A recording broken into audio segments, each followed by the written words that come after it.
Thin ice. When a father and son fall through, an ER team races to bring the child back to life. Tornadoes. No place on Earth has more twisters than Oklahoma, the dead center of Tornado Alley. The only thing you think of is hiding somewhere. What's going to happen? Am I going to get killed? Hurricane. A photographer tries to document the deadly effects of storm surge and nearly becomes a victim himself. I was obsessed with getting tidal surge pictures, and I took chances that I won't ever do again. Powerful storms and the people who survive them. Coming up on Storm Warning.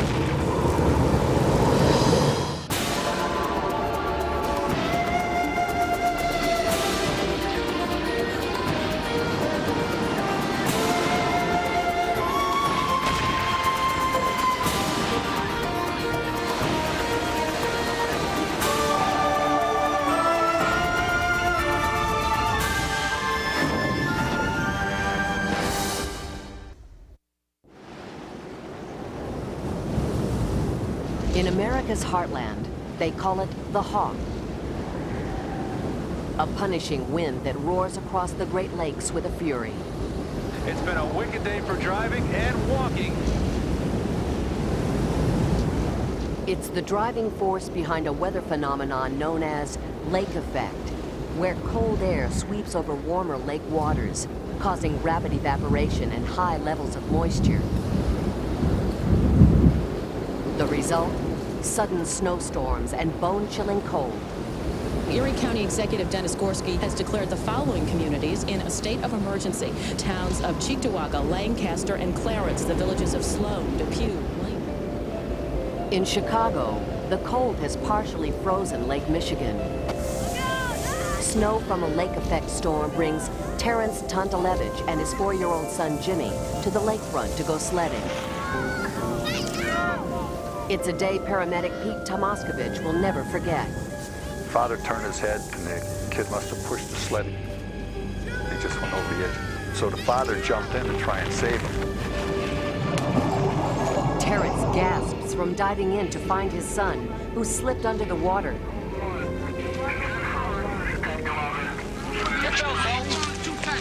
Onlookers desperately try to hoist him out of the water.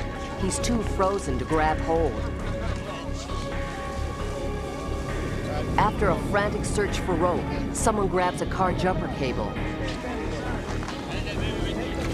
But the improvised rescue harness doesn't work. Someone calls for help. We were at the firehouse, and we got a call that there were people in the water, and immediately we sent out our helicopter with a diver on it, and we started out in our rescue truck. Terrence has been in the icy water for 15 minutes when a fire truck arrives. Come on, let's go! Out of the way. Firefighters rush to him with a ladder.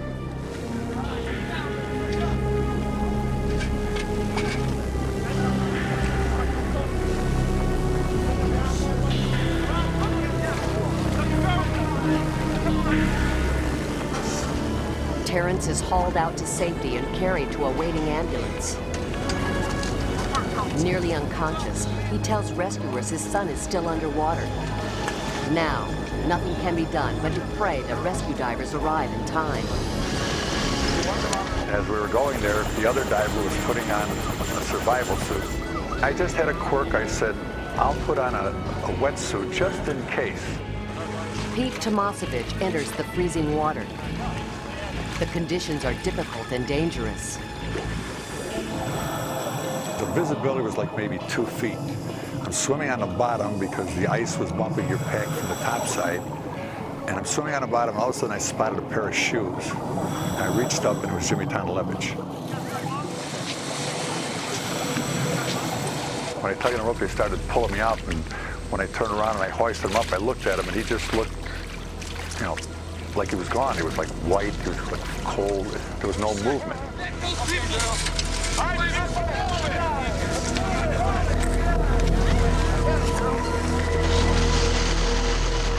Resuscitation begins inside the ambulance. Even though it seems hopeless, the child has been underwater nearly 30 minutes. And his body temperature has dropped 20 degrees. 1 in 5 hypothermia victims don't make it to the hospital. Jimmy is rushed to a nearby emergency room, and Dr. Hollard Malik. He was essentially dead. He met all the criteria of death in a human body. But his body temperature was 78 degrees, and you can never declare a patient dead until his body temperature is warmed up to about 95 degrees Fahrenheit. Let's check his pupils. No, there's no response to the pupils. You have to do two things. One, keep going with the CPR, and number two, make sure you keep warming the patient up. Ironically, the boy's icy immersion offers a glimmer of hope. When the patient becomes hypothermic, all the bodily functions slow down and start to suffer. But the requirement of oxygen by the brain, by the other body tissue is also reduced. For hours, there is no discernible heart rhythm. Then we noticed some very irregular heartbeats, and then gradually, after about 3 hours, we noticed some regularity in his heart rhythm, and that's the first time we thought that we had gotten something back. It's almost as somebody came back from the dead. Once stabilized, Jimmy is placed in a drug-induced coma to prevent swelling of the brain. After 10 days, he is brought out of the coma and begins rehabilitation. It's later learned that Jimmy's survival may have been due to a phenomenon that's been studied in dolphins who dive in cold ocean depths. It's called the mammalian diving reflex. What that does is, for some reason, the blood gets shut off to the unimportant organs. So the two key organs in the human body, which is the brain and the heart, can be sustained in spite of the fact that the blood is not going to the other organs. 1 year later, Jimmy has made a remarkable recovery. The ER team has won a victory against the cold. It is very hard to describe the feeling of joy. You can only look at the faces of the staff and just see for yourself how they felt. The medical procedures used to save Jimmy Tontilevich helped change how doctors treat victims of hypothermia. And there will always be more. Each time the weather freezes Lake Michigan, rescue teams have scuba tanks on standby. For diver Pete Tomoskovich, the chance to save someone from icy death makes braving the bitter cold worthwhile. This is it. This was the epitome. When they said he was alive, that was the best I could ever do.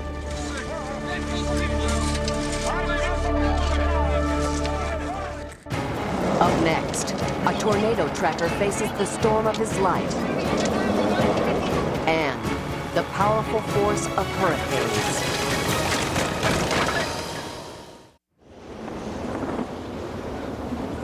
Rumbling thunderstorms over the American plains. It's not unusual weather for late spring in Oklahoma, the epicenter of Tornado Alley. Here it comes a tornado right now. Tell people right, go immediate break-in. Coming into town right now. When the sirens stop, people venture out of storm cellars to face the latest destruction.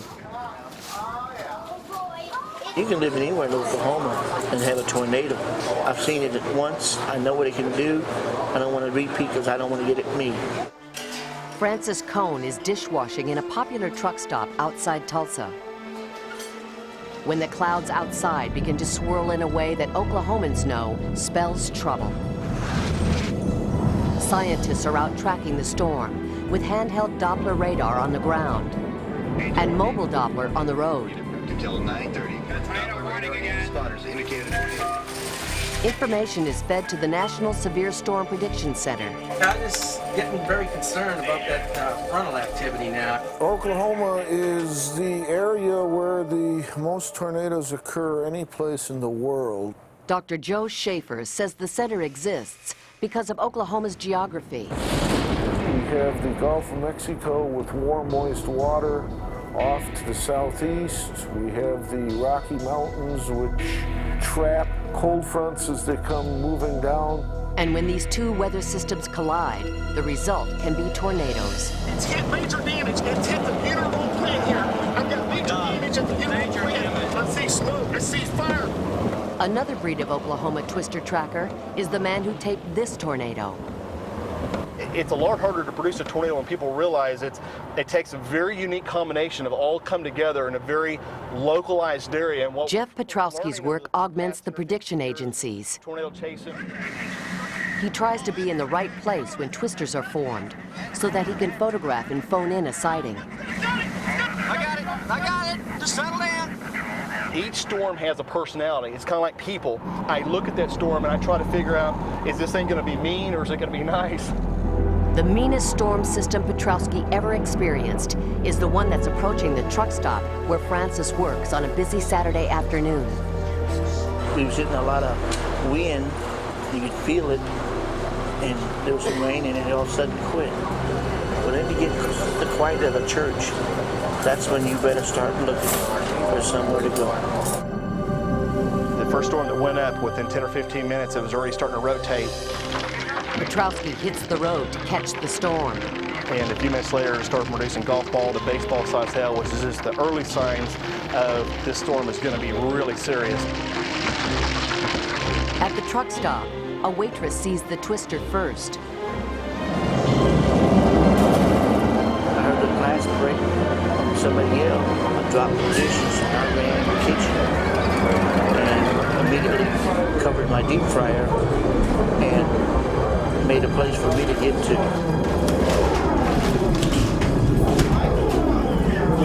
There was a cook right there, and I grabbed him, telling him to get under here and get for cover because there's a tornado coming.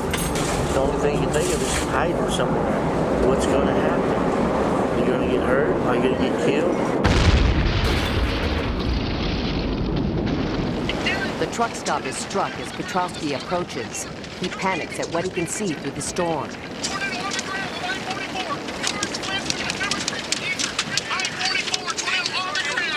I saw utter destruction of cars, 18-wheelers on top of everybody. I literally saw bodies on the interstate, just seconds coming out of the rain and hail. Cars, I've got people trapped and hurt all over the place. We got help coming on the way. I radioed back into Tulsa County and let them know that a truck stop had been totally leveled.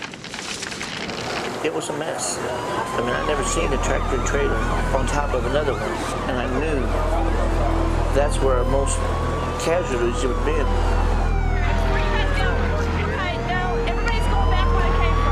This tornado went down in Oklahoma history as the most damaging tornado in Oklahoma history. We ended up with somewhere around 7 dead and approximately 150 injured, and somewhere in the neighborhood of about $130 million in damage, and all that happened in the span of about 10-minute time frame. If you live in Oklahoma long enough, you're going to come face to face with one of these killer tornadoes. Francis Cohn survived the truck stop twister. Now he plans to move to Florida. I can live with a hurricane. No, I can't handle no tornadoes.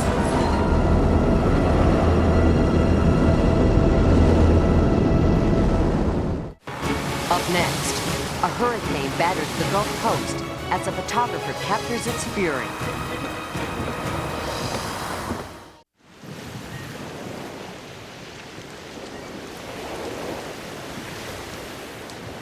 Weather is what attracts people to America's crowded Gulf of Mexico coastline. But from July to October, the weather can get dangerous. It's hurricane season, a time when some people take foolish risks. If people haven't seen what an impact is, it's difficult for them to relate to it. Billy Wagner's hardest job as a director of emergency management in Florida is getting people to evacuate as a hurricane approaches. If they don't, they could wind up dead. You can keep preaching to people that they're going to experience some type of storm surge or some type of wind effects without experiencing it themselves. The only way you can convey that is through video. So Wagner has teamed up with experienced hurricane chaser and cameraman Richard Horodner. Hurricane chasing is an extremely risky business. I wouldn't suggest other people do it. I do find it exciting. A chance to show the public graphic proof of a hurricane's deadly force came when a hurricane named Elena approached the Florida coast. Richard spends a lot of time at the Hurricane Center, so he's in a position to be in the location to capture the event as it makes landfall. What Hrodner is planning to shoot as he leaves his home in Miami are images of Elena's storm surge. The extreme high tide that pushes seawater far inland as a hurricane approaches land. The majority of the deaths that are related to hurricanes are caused by the storm surge. To capture the true power of the surge, Hrodner wants to put his camera on a barrier island, the narrow offshore strips of land certain to be swept by the storm's ferocious tide. In 1900, when the barrier island of Galveston was struck, 6,000 lives were lost. Hrodner doesn't want it to happen again. I was obsessed with getting tidal surge pictures on a barrier island because it was so rare. And I wanted to make a mark in my field, and I took chances that I won't ever do again. As Hrodner heads north along the Florida Gulf Coast, he can't help but recall the worst hurricane to hit the Gulf of Mexico since Galveston, Camille, which struck at the start of his career. Hurricane Camille made landfall at night, making photography next to impossible. It was one of the few hurricanes that Hrodner was glad he couldn't see. There would have been no pictures, and I might have died of fright. So it's just going to be, instead of fascination and fear, it's just pure fear. Hurricane Camille killed 256 people. It was a night Gary Hargrove will never forget. Camille was probably one of the most devastating storms that I believe I'll ever go through, unless something of that magnitude comes through here again. Hargrove is now a firefighter in Gulfport, Mississippi, which is getting hurricane warnings as Elena approaches. His fire unit goes on alert. Hrodner is heading north toward Gulfport now, having followed the storm's erratic path for 3 sleepless days and nights. When Elena first approached land, it appeared to be coming straight at Pensacola, Florida, but the storm changed direction so many times, the potential landfall kept changing. But the storm photographer is determined to be in the right place at the right time. Once the storm gets into the Gulf of Mexico, it's landlocked. It's like an animal being trapped, and there's really no way out. It has to hit land.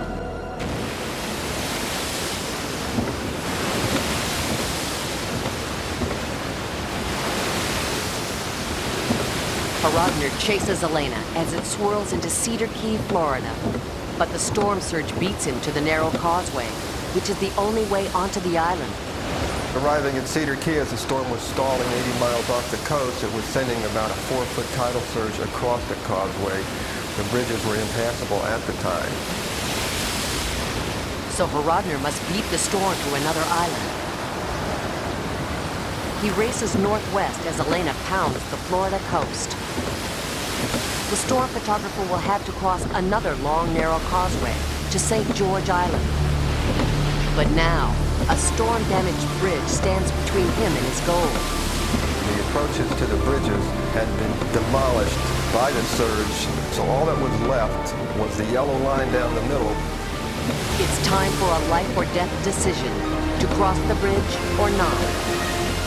If Hrodner gambles wrong, he'll be washed out to sea. When we come back, the hurricane photographer casts his fate to the winds.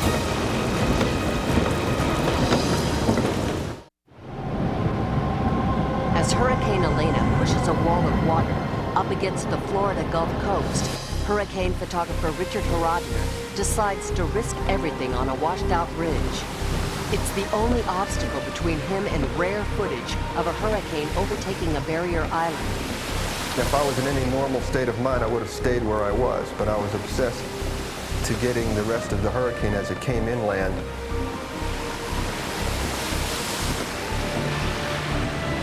The bridge holds. Hrodner makes it across to find an eroding island. Devastating evidence of a barrier island's vulnerability in the face of storm surge. Finally, the road disappears into the rising ocean. He can go no further.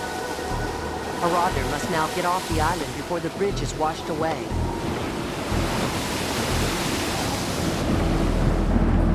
Meanwhile, the storm is sweeping northwest toward Gulfport, Mississippi. Although residents have been told to evacuate, not everyone is heeded the warning. So emergency personnel like Gary Hargrove prepared to go face to face with Elena. We knew that we were going to be getting the brunt of the storm. We saw a few window panes blow out. We saw a couple signs bust loose and blow to pieces. The limbs breaking off the trees.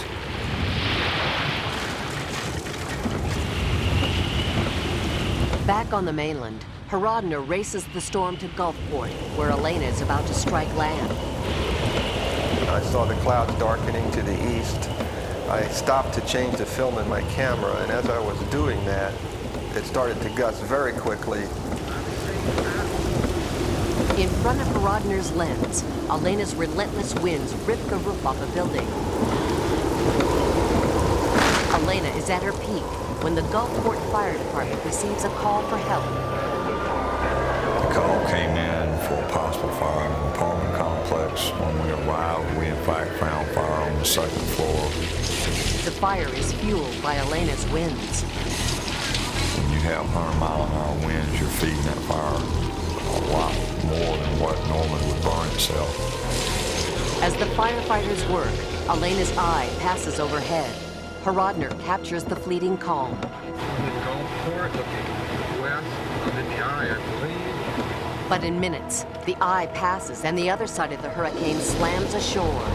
The eye wall carries the hurricane's most punishing wind.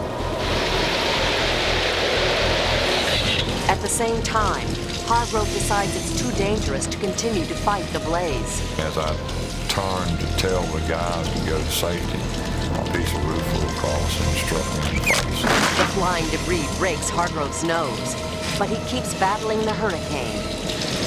I didn't go to the hospital. There were other people out there that needed my help worse. Elena's winds peak at 120 miles per hour before the storm finally dissipates over land. And Richard Hrodner heads home with landmark pictures of a storm surge to be used by emergency managers to help save people's lives. He had some vivid pictures of the impact, the water actually rising and the crashing waves of boats getting torn up. These videos have really made an impact on all of our population along the coastline. 4 people died in Hurricane Elena, which caused $1 billion worth of damage. But officials believe that pictures of the storm have helped underscore to the public the dangers of ignoring hurricane warnings. And if the order to evacuate is given, folks, you need to, you need to heed that warning and get out of the way. No storm is worth losing on life. No storm.